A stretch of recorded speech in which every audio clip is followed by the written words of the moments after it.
નમસ્કાર. ચાલો આજે આપણે ધોરણ 9 અને 10 માટે ગણિત અને વિજ્ઞાનની જે નવી શિક્ષણ પદ્ધતિ આવી છે એને બરાબર સમજીએ અને ખાસ તો ટેટ પ્રિલિમ્સની તૈયારીમાં આ ફેરફારોની શું અસર થશે એના પર વિગતવાર વાત કરીએ. કોઈ પણ નવી પદ્ધતિને સમજવી હોય ને તો સૌથી પહેલા એ સવાલ પૂછવો પડે કે ભાઈ આ બધું બદલવાની જરૂર જ શું પડી? અચાનક આ ફેરફાર શા માટે? ચાલો એનું કારણ શોધીએ. અને કારણ બહુ સ્પષ્ટ છે. એનસીઈઆરટી પોતે કહે છે કે હવે ફોકસ બદલાઈ ગયું છે. હવે ગોખણપટ્ટીવાળો જમાનો ગયો. હવે ભાર એ વાત પર છે કે વિદ્યાર્થીઓમાં વાસ્તવિક કૌશલ્ય એટલે કે વિચારવાની અને સમસ્યા ઉકેલવાની યોગ્યતા કેવી રીતે વિકસે.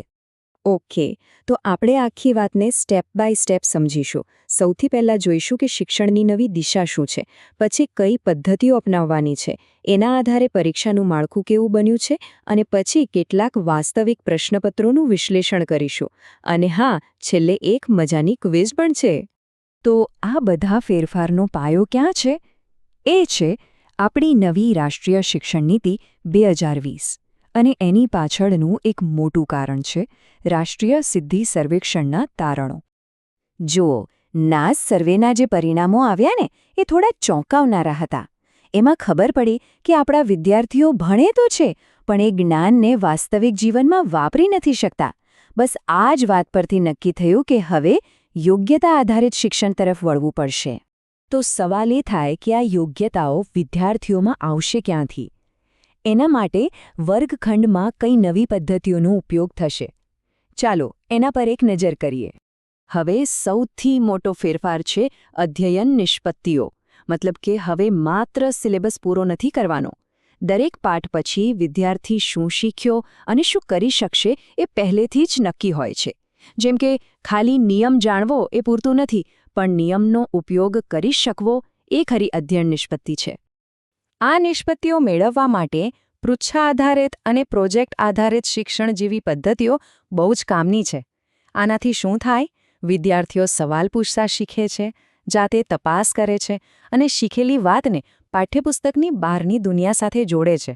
એટલે કે એક્ટિવ લર્નિંગ થાય છે. હવે આ સ્લાઇડ બહુ રસપ્રદ છે. પ્રયોગશાળામાં અત્યાર સુધી શું થતું હતું? શિક્ષક પહેલાં થિયરી ભણાવે અને પછી વિદ્યાર્થીઓ લેબમાં જઈને એને સાબિત કરે. એને કહેવાય નિગમન પદ્ધતિ. પણ હવે નવી આગમન પદ્ધતિ પર ભાર છે, જેમાં વિદ્યાર્થીઓ પહેલાં પ્રયોગ કરે છે, અવલોકનો કરે છે અને એમાંથી જાતે જ સિદ્ધાંત તારવે છે. આનાથી એમની જિજ્ઞાસા વૃત્તિ અને શોધક વૃત્તિ ખીલે છે. સરસ.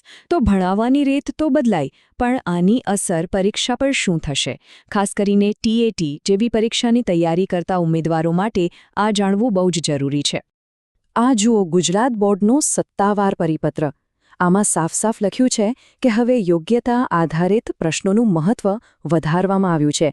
આ કોઈ સૂચન નથી, આ હવે નિયમ છે. અને આ ટેબલ આખી વાતને આંકડામાં સમજાવી દે છે. ધોરણ 9 અને 11માં જ્યાં પહેલાં 20% એમસીક્યુ હતા, ત્યાં હવે સીધા 30% કરી દેવાયા. આનો મતલબ એ છે કે હેતુલક્ષી અને કન્સેપ્ટ આધારિત પ્રશ્નોનું વજન વધ્યું છે. ચાલો, હવે વાતો બહુ થઈ. હવે સીધા અસલી પ્રશ્નપત્રો કેવા હશે એ જોઈએ. એના બ્લુપ્રિન્ટ અને નમૂનાના પ્રશ્નો જોઈશું એટલે આખી વાત સ્પષ્ટ થઈ જશે. આ છે ધોરણ 9 ગણિતના પેપરનું બ્લુપ્રિન્ટ. અહીં ધ્યાનથી જુઓ. પ્રશ્નોને 3 ભાગમાં વહેંચ્યા છે: જ્ઞાન, સમજ અને ઉપયોજન. અને તમે જોઈ શકો છો કે સમજ અને ઉપયોજન પર કુલ મળીને 58% જેટલો ભાર છે. મતલબ કે અડધાથી વધુ પેપર ગોખણપટ્ટીથી નહીં પણ સમજણથી જ સોલ્વ થશે. તો આ ઉપયોજન આધારિત પ્રશ્ન કેવો હોય? આ જુઓ એક ઉદાહરણ. આમાં ખાલી સૂત્ર મૂકીને જવાબ નથી લાવવાનો. આમાં યામભૂમિતિના કન્સેપ્ટને એક નવી જ પરિસ્થિતિમાં લાગુ પાડીને સમસ્યા ઉકેલવાની છે. તો સમજાયું? આવા પ્રશ્નોથી માત્ર યાદશક્તિ નહીં પણ વિદ્યાર્થીની તર્કશક્તિ, વિશ્લેષણ કરવાની ક્ષમતા અને સમસ્યા હલ કરવાની આવડત આ બધું જ ચકાસાય છે. અને નવી શિક્ષણ પદ્ધતિનો આ જ તો હેતુ છે. અને આવું જ વિજ્ઞાનના પેપરમાં પણ છે. અહીં તો સમજ અને ઉપયોજનનું કુલ ગુણભાર 66% છે. આ એકદમ સ્પષ્ટ સંકેત છે કે હવે તૈયારી કરવાની રીત બદલવી જ પડશે. ચાલો, હવે સમય છે એક નાનકડી ક્વિઝનો. આપણે જે કાંઈ પણ સમજ્યા એને ટીએટી પરીક્ષાના દૃષ્ટિકોણથી ચકાસીએ. જોઈએ કે આપણી સમજ કેટલી પાકી થઈ છે.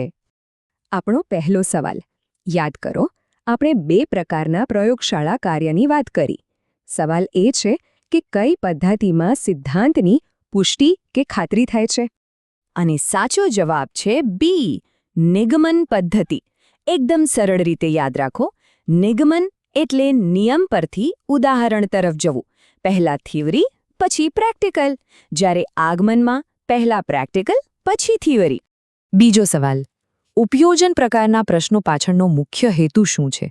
શું તે યાદશક્તિ ચકાસવા માટે છે કે પછી બીજું કંઈક? બિલકુલ સાચું. જવાબ છે સી. ઉપયોજન એટલે જ્ઞાનનો વાસ્તવિક જીવનમાં ઉપયોગ. શીખેલી વસ્તુને પાઠ્યપુસ્તકની બહારની દુનિયામાં લાગુ પાડવી.